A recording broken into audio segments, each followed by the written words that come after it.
আমাদের কাশ্মীর যাওয়ার ভিডিও তো তোমাদের সাথে কিছু কিছু করে শেয়ার করেছি, বাট পুরো ভ্লগে আসিনি। চলো আজকে তোমাদের সাথে পুরো ভ্লগটা শেয়ার করি। আমরা কাশ্মীরের জন্য রওনা দিয়েছিলাম মার্চের 10 তারিখে। ট্রেনের পুরো ভিডিওটা করা হয়নি, তো সেই জন্য কিছু কিছু ভিডিও ক্লিপ আমি অ্যাড করে দিয়েছি। 10 তারিখে আমরা রওনা দিয়েছিলাম রুবাইয়ের বার্থডের দিন। আমরা পৌঁছেছিলাম পরের দিন অর্থাৎ 11 তারিখ রাত 2-2:30 নাগাদ জম্মু স্টেশনে।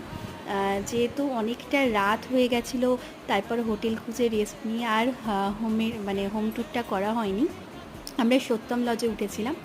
তো তারপর পরের দিন সকালবেলায় যিনি ড্রাইভার ছিলেন তিনি বললেন যে খুব তাড়াতাড়ি আমাদের বেরোতে, কারণ এরপর বৃষ্টি নামতে পারে। আকাশ যতই পরিষ্কার হোক, শ্রীনগরে গিয়ে কিন্তু আকাশ যতটাই খারাপ ছিল, ওয়েদার ততটাই খারাপ হয়ে গেছিলো। তো আমরা শ্রীনগরে এই হোটেলটাই উঠেছিলাম, দামিম প্যালেস। হোটেলটা কিন্তু খুব সুন্দর। আর কে কে গেছে সেটা তো তোমরা অলরেডি বুঝেই গেছো, জেনেই গেছো, তাই সেটা আর আলাদা করে বললাম না। সন্ধেবেলা আমরা লুডো নিয়ে বসেছিলাম